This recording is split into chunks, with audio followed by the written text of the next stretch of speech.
જો ધોરણ 8 ટેલ મી વાય આપણો જે યુનિટ જે 4 છે એની અંદર આપણી main activity science and our life નો આજે આપણે અભ્યાસ કરવાના છે.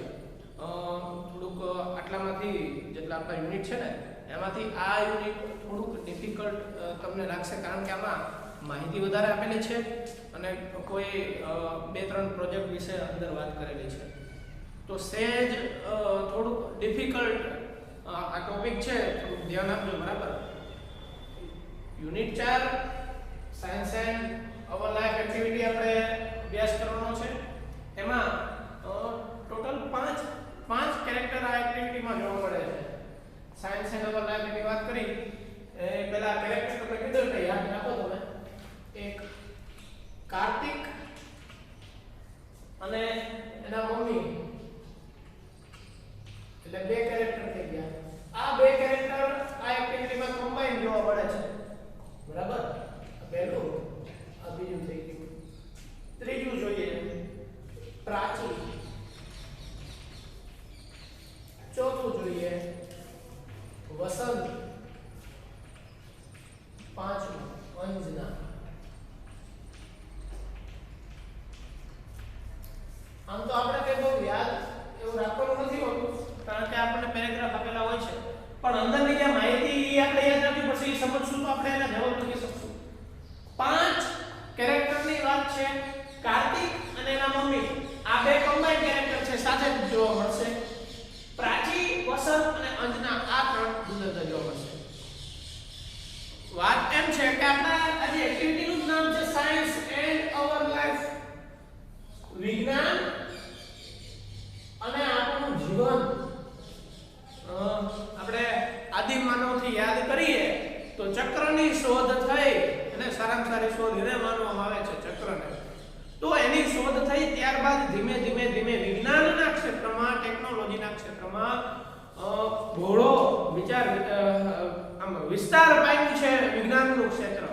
હેને પ્રાચીન સમયમાં ક્યાં આપણી પાસે નેટવર્ક્સ હતા, મોબાઈલ ફોન હતા. હેને ધીમે નાની શોધ થતી જઈ.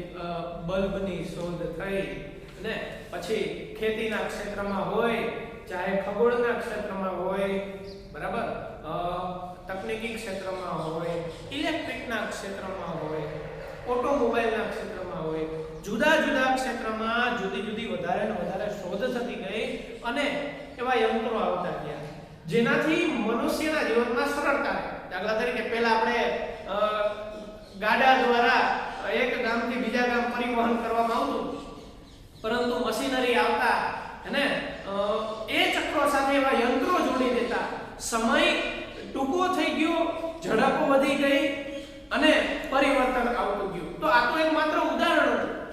રોજબરોજના જીવનમાં આપણે સવારે ઉઠીએ ત્યારથી આપણે ટેકનોલોજીનો ઉપયોગ કરીએ છીએ. હેને તો આપણે સવારે ઉઠીને બ્રશ કરીએ ને પહેલાના સમયમાં દાંતણ કરવામાં આવતું, તો બ્રશ આધુનિકતા. હાલમાં આપણને ઇલેક્ટ્રિક બ્રશિસ જોવા મળે છે કે એની મેં તે વર્ક કરે, તો ત્યાંથી જ શરૂઆત થઈ ગઈ. પછી પહેલાના સમયમાં આપણે પાણી ભરવા માટે તળાવ, હાલમાં પણ ગામડાઓમાં જવું પડે છે, પરંતુ બુદ્ધિનો ઉપયોગ કરીને, કોઈ યંત્રનો ઉપયોગ કરીને આપણા ઘરે મોટર દ્વારા પાણી ઉપરની ટાંકીમાં ચડાવવામાં આવે છે. તો એમાં આપણને ટેકનોલોજી જોવા મળે. આગળ વધીએ તો ખોરાક બનાવવામાં પણ આપણને પહેલા સગડીનો ઉપયોગ, પછી અથવા તો કોઈ લાકડાઓને સળગાવીને આપણે ખોરાક બનાવતા. હાલ આપણી પાસે ગેસ આવી ગયો. અને તો આ તો માત્ર તમને સમજાવવા માટે આ ઉદાહરણ આપ્યા. બાકી એક વસ્તુ, પ્રકાશ માટે આપણે ટ્યુબલાઇટનો ઉપયોગ, લાઇટ્સનો ઉપયોગ, LED નો ઉપયોગ કરીએ છીએ. એમ પ્રાચીન સમયમાં ક્યાં પંખા, એર કન્ડિશનર આપણને જોવા મળતા હતા. અને તો પરિવર્તન થઈ ગયું. એટલે સાયન્સ અને આપણું જીવન, વિજ્ઞાન અને આપણું જીવન, એનો આપણે અભ્યાસ કરવાના છીએ. તો ભારત વર્ષમાં એટલે કે આપણા દેશમાં ઘણા બધા એવા વૈજ્ઞાનિકો થઈ ગયા કે જેને પૃથ્વીના ઉપર જેટલા દેશો છે એટલા દેશમાં ભારત દેશનો ડંકો વગાડી દીધો, એવી શોધ કરી. બરાબર ને. ગણિતની વાત કરીએ તો આપણે ઝીરોની શોધ, અને હિન્દીમાં સોંગ છે. તો મિસાઇલ મેન આપણે જેને કહીએ છીએ, એમનું પુસ્તક તકનીકી ઉડાન, APJ Abdul Kalam, doctor APJ Abdul Kalam. તો આપણી પાસે ઘણા એવા વૈજ્ઞાનિકો, ઘણા એવા ધુરંધરો પડ્યા છે કે જે ઈસરોમાં ખૂબ ઓછા ખર્ચે આપણે સેટેલાઇટ મોકલી શકીએ છીએ, ખૂબ ઓછા ખર્ચે. તો આવા વૈજ્ઞાનિકો આપણા ભારત દેશને મળ્યા તો આપણે ગર્વ લેવું જોઈએ. અને નાસા દ્વારા ભારતના ઘણા એવા યુવાન વૈજ્ઞાનિકોને રિક્વેસ્ટ કરવામાં આવે છે કે તમે અહીંયા આવો અને અમારી સાથે કામ કરો. ઘણી ઓફર આપવામાં આવે છે, પણ આપણા જુદા જુદા રાજ્યના કેટલા એવા યુવાન અને યુવતીઓએ એ રિક્વેસ્ટને, એ ઓફરને નકારીને એમણે એવું કીધું કે અમે ઈસરોમાં કામ કરીશું.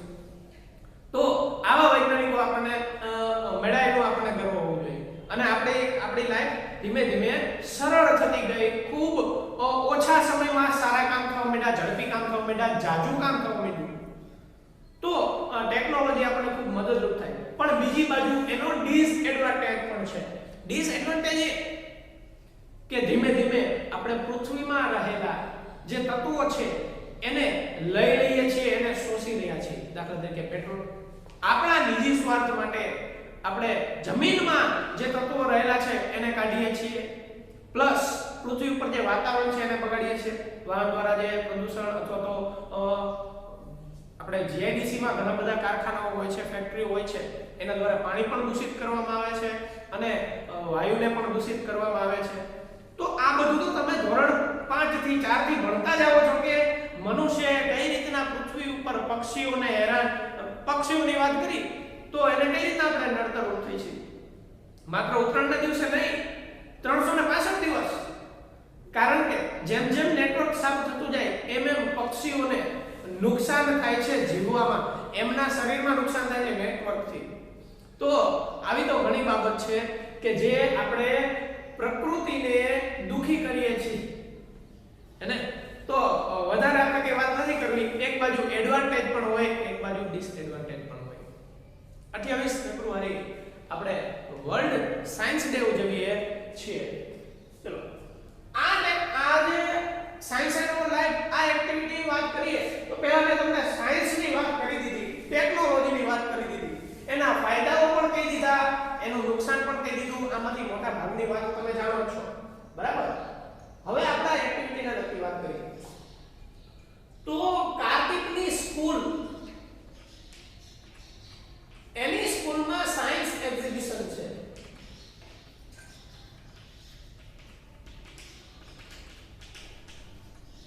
આપણી શાળામાં કંઈક પ્રોગ્રામ હોય તો જે ઉત્સાહી બાળકો હોય ને એ જે તે વસ્તુમાં ભાગ લેવા માટે ખૂબ આતુર હોય.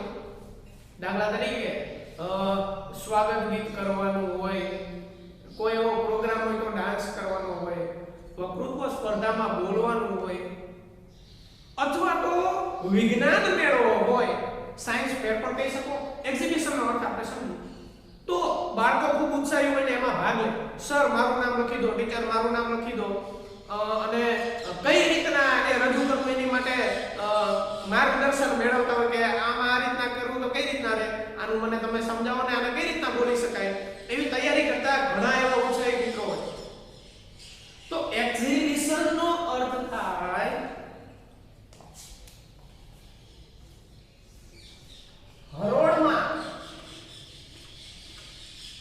લોકોને દર્શાવવા માટે, જે તે વસ્તુ દર્શાવવા એક લાઈનમાં વસ્તુ મૂકવામાં આવે, એ જ થયું એક્ઝિબિશન. માત્ર સાયન્સનું એક્ઝિબિશન નહીં, ઘણી બધી એવી વસ્તુઓનું એક્ઝિબિશન. કોઈ જગ્યાએ સેલ આવેલો હોય તો એને આપણે એક્ઝિબિશન એક રીતના કહી શકીએ, કારણ કે લાઈનસર જુદી જુદી વસ્તુઓ પડેલી છે. તો કોઈ એવા મોટા હોલમાં કોઈ પણ ઉદ્દેશ્ય સાથે કે લોકો આ વસ્તુને જોવે અને સરસ રીતના ગોઠવણી કરવામાં આવી હોય અને લોકો સરસ રીતના એને નિહાળી શકે, એ એક પ્રકારનું એક્ઝિબિશન જ થયું. અહીંયા સાયન્સ એક્ઝિબિશન એટલે આપણે સાયન્સ ફેર જ સમજવાનું છે, મેળો સમજવાનો છે, વિજ્ઞાન મેળો સમજવાનો છે. આપણે સ્કૂલમાં 2 વર્ષ પહેલા સાયન્સ એક્ઝિબિશન કમ ફેર રાખવામાં આવેલું હતું. તો આપણે સ્કૂલના ઘણા બધા વિદ્યાર્થીઓએ સરસ મજાના પ્રોજેક્ટ્સ રજૂ કર્યા હતા, એક્સપેરિમેન્ટ્સ રજૂ કર્યા હતા, પ્રયોગો રજૂ કર્યા હતા. અમુક નાના નાના વિદ્યાર્થીઓએ ચાર્ટ બનાવ્યા હતા, અમુકે કંઈક મોડેલ તૈયાર કર્યું. મને યાદ છે એક વિદ્યાર્થીએ મિક્સર ગ્રાઇન્ડર બનાવ્યું, મિક્સર ગ્રાઇન્ડર, અને નાનકડી મોટરની મદદથી, મોટી મોટરની મદદથી. તો સાયન્સ એક્ઝિબિશનમાં જુદી જુદી વસ્તુઓ જોવા મળે ને. તો કાર્તિકની સ્કૂલમાં જે સાયન્સ એક્ઝિબિશન છે એમાં પણ જુદી જુદી વસ્તુઓ છે ને. મેળો કોને કહેવાય કે જ્યાં લોકોની ભીડ હોય. તો આ વિજ્ઞાન મેળો કોને કહેવાય જ્યાં જુદા જુદા મોડેલ હોય, જુદા જુદા પ્રયોગો હોય, જુદા જુદા ચાર્ટ્સ હોય, જુદી જુદી કોઈ વસ્તુઓને જુદી જુદી રીતના સમજાવવામાં આવતું હોય, વિદ્યાર્થીઓ ડેમો આપતા હોય. હેને તમે વિદ્યાર્થી તરીકે તમે ભાગ લીધો હોય તો શાળાના વિદ્યાર્થીઓ અને એમના વાલીઓ, આજુબાજુમાં રહેતા લોકો સાયન્સ એક્ઝિબિશનમાં આવે અને તમારો વારો આવે તો તમે કેટલા ઉત્સાહી હોય. હેને તમારી પાસે પહોંચે ને તમે સરસ રીતના જેમ તમને કીધું હોય કે આ રીતના બોલવાનું એમ તમે બોલવા માંડો. તો અહીંયા જે કાર્તિકની સ્કૂલમાં સાયન્સ એક્ઝિબિશન છે ને એમાં મુખ્ય ત્રણ વિભાગ આપેલા છે, એની આપણે આગળ વાત કરશું. ચલો સમજીએ. જો 28 ફેબ્રુઆરી એટલે કે વર્લ્ડ સાયન્સ ડે ના દિવસે આ સ્કૂલમાં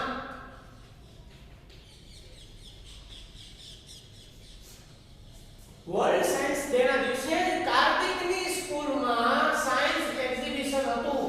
અને આપણી શાળામાં એક પ્રોગ્રામ હોય તો ખાસ કરીને વિદ્યાર્થી ખૂબ આતુર હોય કે એના ફેમિલી મેમ્બરને કે એના માતા પિતાને ચાલો મારી સ્કૂલે, એને એટલો ઉત્સાહ હોય કે મારી સ્કૂલમાં આ પ્રોગ્રામ છે, મારી સ્કૂલમાં આ રીતના શણગારવામાં આવેલું છે, મારી સ્કૂલને આ રીતના ડેકોરેટ કરવામાં આવી છે, જો મેં આ વસ્તુમાં મદદ કરી હતી, એવો એને ઉત્સાહ હોય. એટલે કાર્તિક એના મમ્મી સાથે શાળાએ આવે છે. અને આ જે એક્ઝિબિશન છે એ એક્ઝિબિશન કોણ કન્ડક્ટ કરે છે? તો તમે વિચારો તો વિષય કયો છે? વિજ્ઞાનનો અને ગણિતનો વિષય છે. તો શાળાનું જે ક્લબ છે મેથ્સ સાયન્સનું ક્લબ, એ ક્લબમાં વિદ્યાર્થીઓ હોય અને 2-3 શિક્ષકો પણ હોય વિજ્ઞાનના અને ગણિતના. આ ક્લબ એટલે કે ગણિત અને વિજ્ઞાન વિષયમાં રસ ધરાવતા વિદ્યાર્થીઓ અને આ બે વિષયના શિક્ષકો ભેગા મળીને ક્લબ બનાવ્યું છે. આ ક્લબે જ આ સાયન્સ ડે સાયન્સ એક્ઝિબિશન રાખવામાં મદદ કરી છે. અને મેથ્સ સાયન્સ ક્લબ જે રહ્યું એ ઇન્ચાર્જ છે. બધી જવાબદારી કોની છે? મેથ્સ સાયન્સ ક્લબ સાથે જોડાયેલા લોકોની. હવે કાર્તિક અને એના મમ્મી આ બંને ત્યાં જાય છે. વચમાં તમને એવું કહેશે કે કાર્તિક ને ઉતાવળ કરતો હતો એટલે એના મમ્મીએ કીધું are we late for exhibition? શું આપણે આ એક્ઝિબિશન માટે મોડા છીએ? તો ઓલો ઝડપ કરતો હોય છે એટલે હા પડે છે, હા આ મારી માટે પણ ઇમ્પોર્ટન્ટ છે અને તમારી માટે પણ ઇમ્પોર્ટન્ટ છે. તો એના મમ્મી કહે છે મારી માટે કેમ? તો કે તમને પણ સારું એવું જાણવા મળશે. ચલો શાળાએ પહોંચી જ છે બેટા, એવો એના મમ્મી કહે છે. હવે શાળાએ જેવા એન્ટ્રન્સ ગેટે પહોંચે છે, પ્રવેશ દ્વાર ઉપર પહોંચે છે, ત્યાં તો કાર્તિક જોવે છે ઓહો મારી આખી સ્કૂલ વાલીઓથી ભરાયેલી છે. તો વાલીઓથી આખી સ્કૂલ ભરાયેલી છે, વિદ્યાર્થીઓ આવેલા છે, બધા પેરેન્ટ્સ આવેલા છે. કેવું મારી શાળાનું એટમોસ્ફિયર છે, કેવું વાતાવરણ છે.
પ્રત્યક્ષ હોય અને સમજાવનાર વ્યક્તિ પણ પ્રત્યક્ષ હોય છે.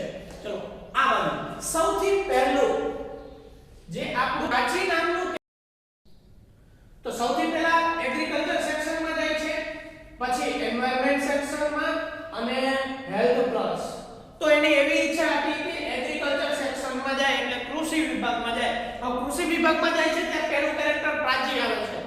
પ્રાચીનો જે ટોપિક હોય છે, પ્રોજેક્ટ હોય છે, જે મોડેલને રજૂ કરવાનું છે ને એ ટેરેસ ગાર્ડનિંગ એટલે કે અગાસી ઉપર બગીચો બનાવવામાં આવે અથવા તો વૃક્ષો ઉગાડવામાં આવે, નાના નાના છોડો ઉગાડવામાં આવે.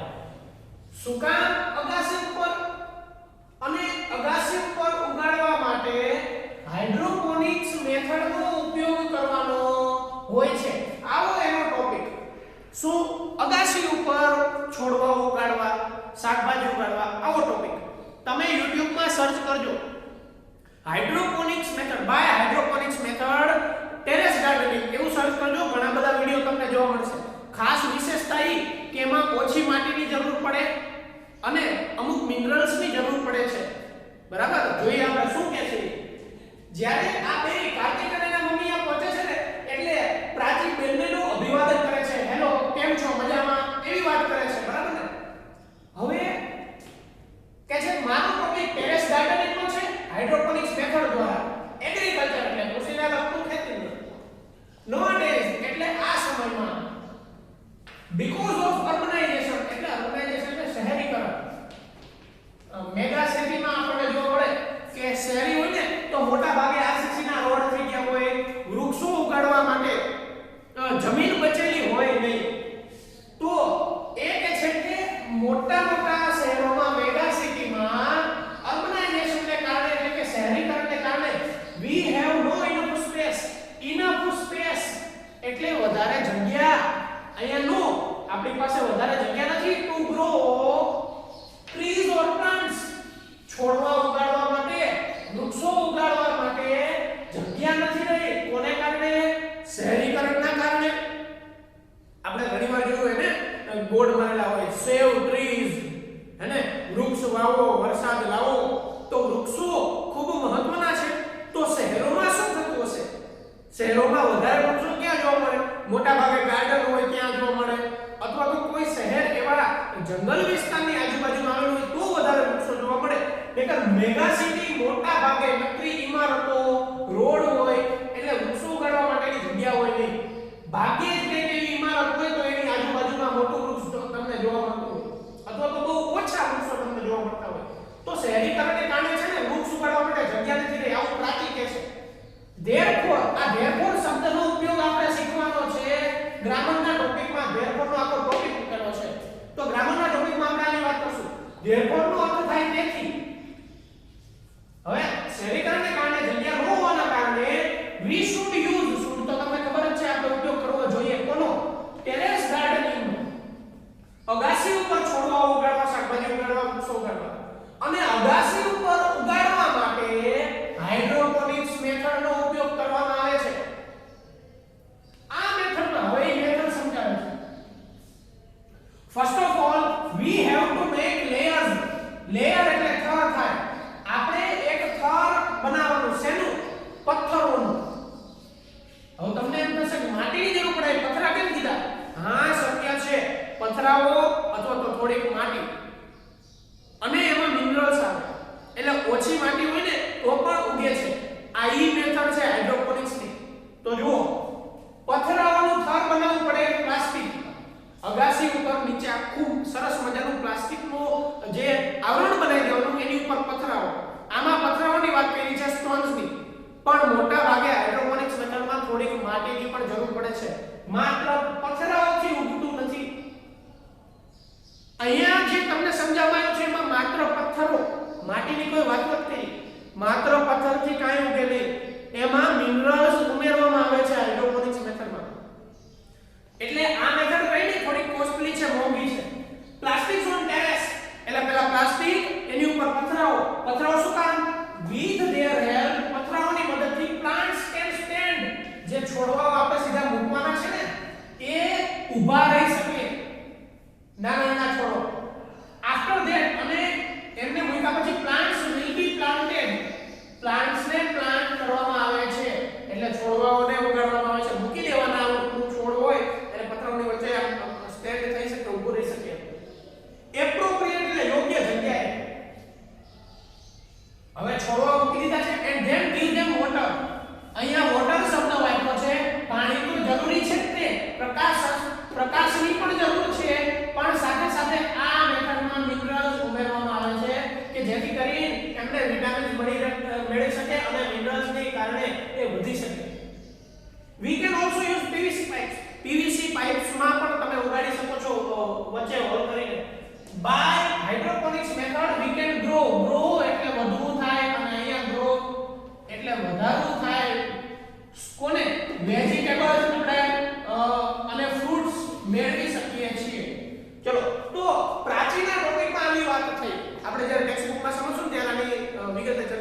એન્વાયરમેન્ટ, પર્યાવરણ.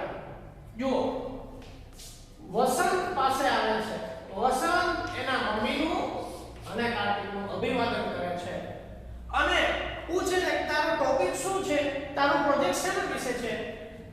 તો ઓલો કહે છે bamboo and banana are the best. આ ટોપિક છે bamboo and banana are the best.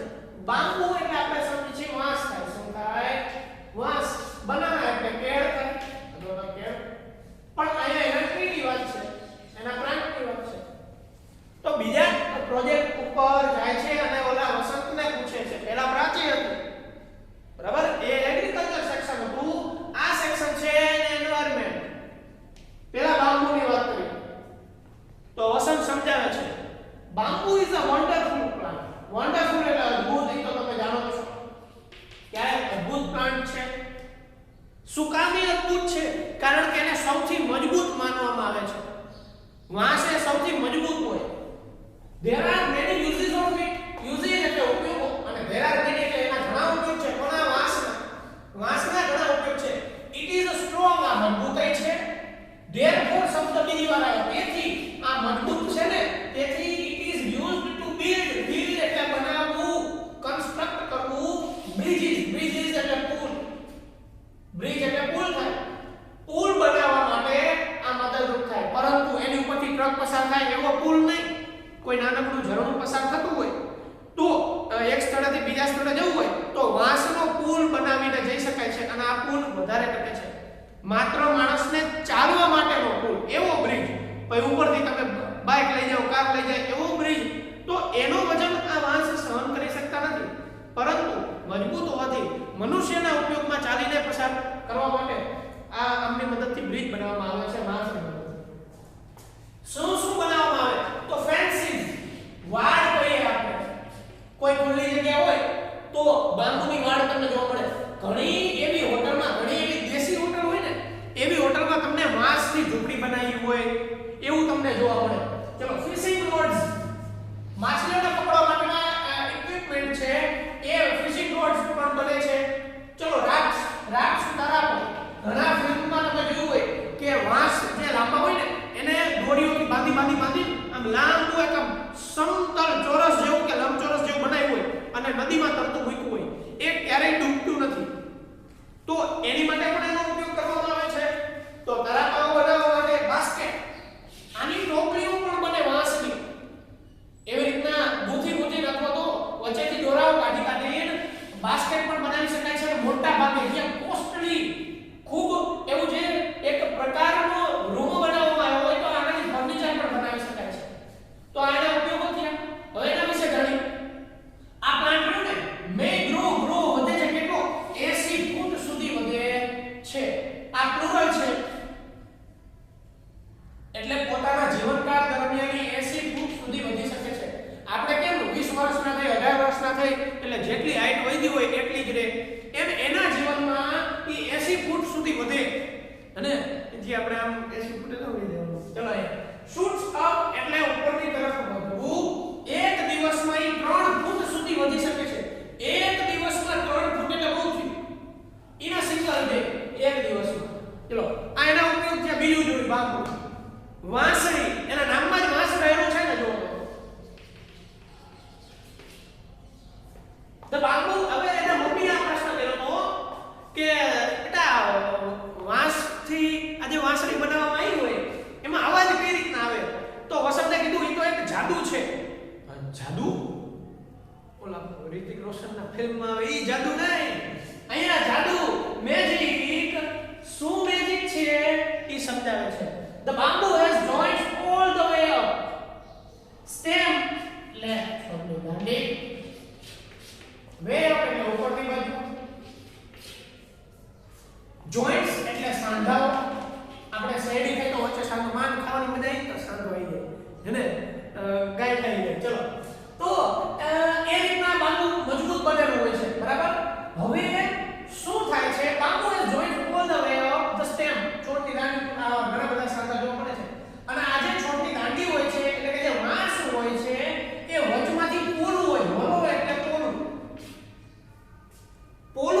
between joints જ્યાં સાંધા આવે ને ત્યાં પોલું હોય છે.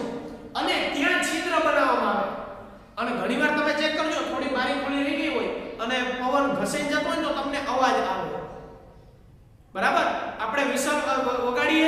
તો વિસલમાં પણ હવા પસાર થાય, ઘસાયની માટે જગ્યા રાખેલી હોય. એમ વાંસ ઉપર જુદા જુદા અંતરે, અમુક યોગ્ય અંતરે છિદ્ર બનાવવામાં આવે, જેથી કરીને બ્લો કરવામાં આવે, ફૂંક મારવામાં આવે તો આપણી ફૂંકેલી હવા જે રહી એ છિદ્ર સાથે ઘસાઈને બહાર આવશે. ઘસાઈને બહાર આવે એટલે એક પ્રકારનો અવાજ ઉત્પન્ન થાય છે. બરાબર ને? આપણે બોલપેન નું કેપ હોય ને ઢાંકણું, એને આમ રાખવાનું અને પછી તમે ફૂંક મારો તો વિસલ વાગે, સિસોટી વાગે. પરંતુ આમાં જે પવન ઘસાય છે ને, ઈ પવન ઘસાવાથી મીઠો અવાજ ઉત્પન્ન થાય છે. તો એટલે એને કીધું હતું આ એક પ્રકારનું મેજિક છે. So we can play a flute. ચલો આ રીતના ફ્લૂટ. બીજી વાત, હવે શું બાકી રહ્યું? બનાના બાકી રહ્યું ને. ચલો banana. Banana is very useful. કેળું એ ખૂબ ઉપયોગી છે. કેળું જે ફળ આવે છે એની વાત નથી, અહીંયા વૃક્ષની વાત છે, એ પ્લાન્ટની વાત છે. એના પાંદડાઓ, એના ફ્લાવર્સ, એનું ટ્રંક એટલે થડ. ટ્રંકનો બીજો અર્થ થડ પણ થાય સૂંઢની સાથે સાથે. And fibre. ફાઈબર બરાબર સમજો, રેસા. તમે ફાઈબરના ભમેડા ફેરવાય છે. ફાઈબરના ભમેડા ખૂબ મજબૂત હોય, હે ને? તો એ એક રેસામાંથી ખૂબ ગરમ કરીને બનાવવામાં આવ્યું હોય. તો રેસા, આ જે વૃક્ષ છે ને એના રેસા બહુ મજબૂત હોય છે. આ બધા ઇમ્પોર્ટન્ટ છે. Leaves are large and flexible. આના પાંદડાઓ ને કેળાના પાંદડાઓ એ મોટા હોય છે, તમે જોયેલા જ હશે. ફ્લેક્સિબલ એટલે વળી શકે તેવા, એટલે વળી જાય ને કોઈ તૂટે નહીં. ફ્લેક્સિબલ ને લવચીક પણ કહેવાય, હે ને? આમ ગમે એટલું વાળી દો તો તૂટે નહીં.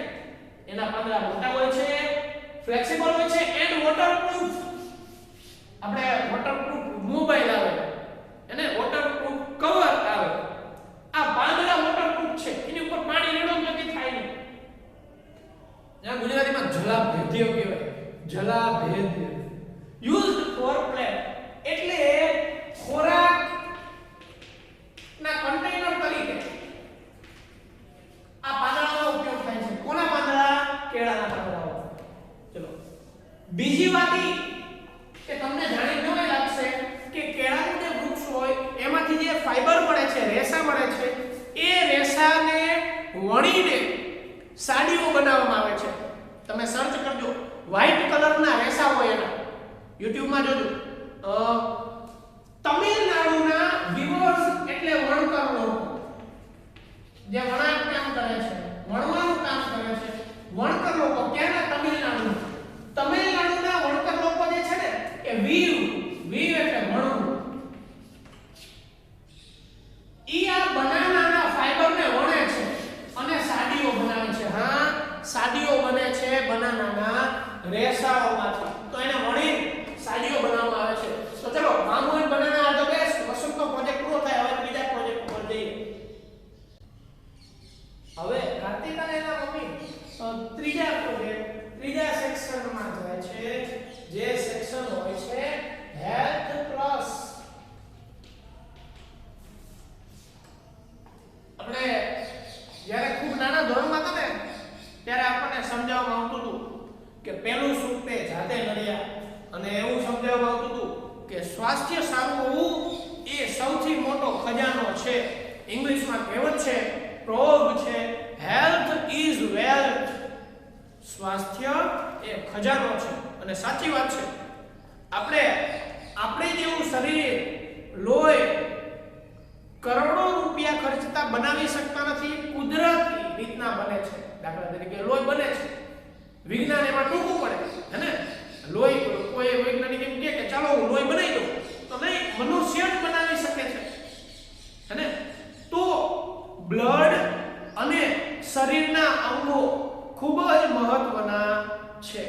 દાખલા તરીકે હાથ ખૂબ ખરાબ રીતના ભાંગી જાય તો પ્લેટ નાખવી પડે છે, બરાબર ને? તો પગ ખરાબ રીતના ભાંગી જાય તો પ્લેટ નાખવી પડે છે. ડાયાબિટીસ હોય અને કોઈ અંગ કપાવવાનું કે તો એ કપાઈ નાખવું પડે છે, પછી નવું ફિટ નથી થતું, અને થાય તો એના જેવું વર્ક નથી કરતું, હે ને?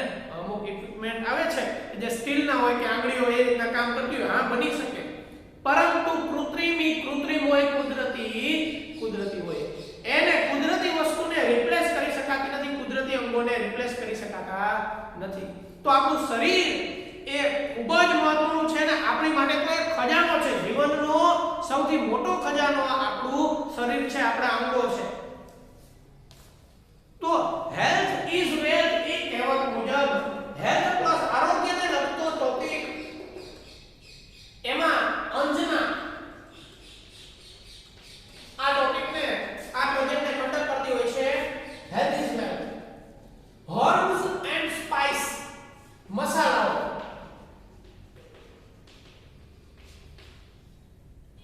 અને હર્બ્સ એટલે ઔષધ થાય.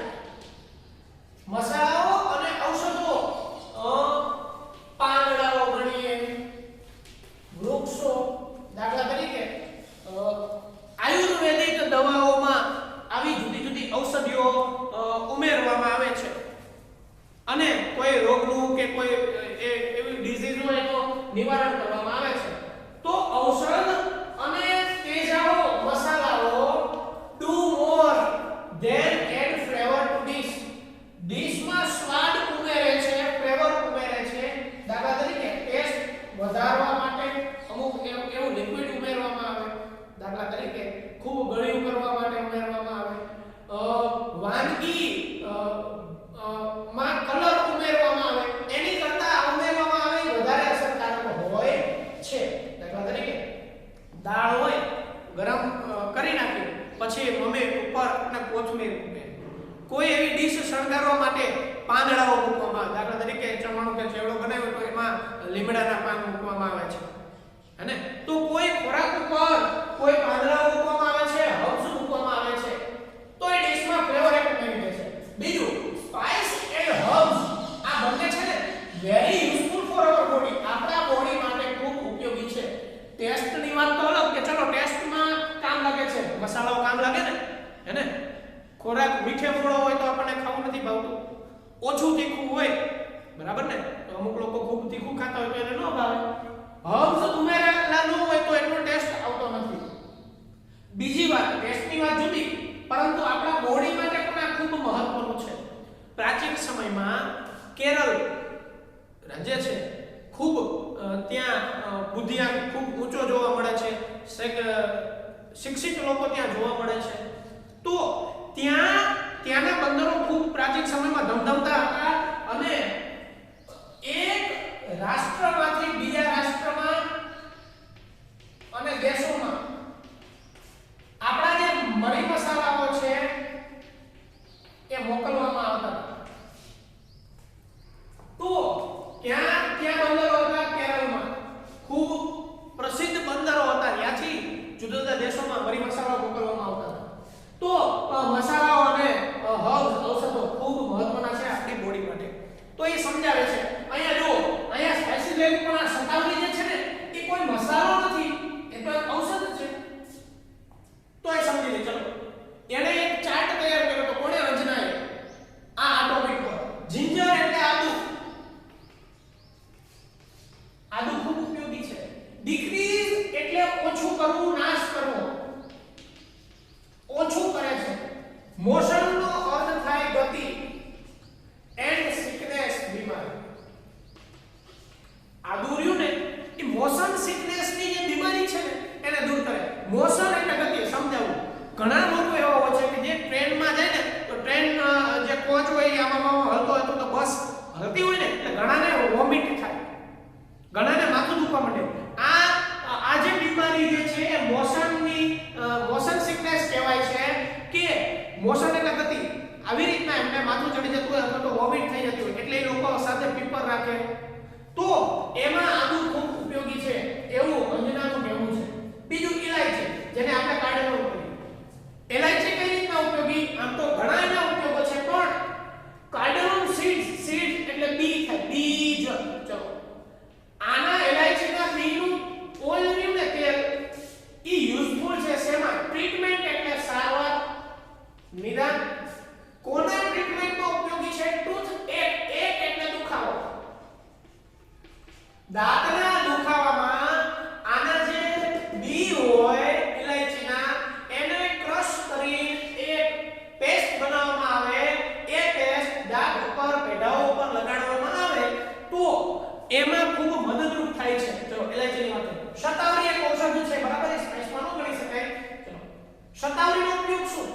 તો ઇટ્સ લીવ્સ બોઇલ્ડ, ઉકાળવું.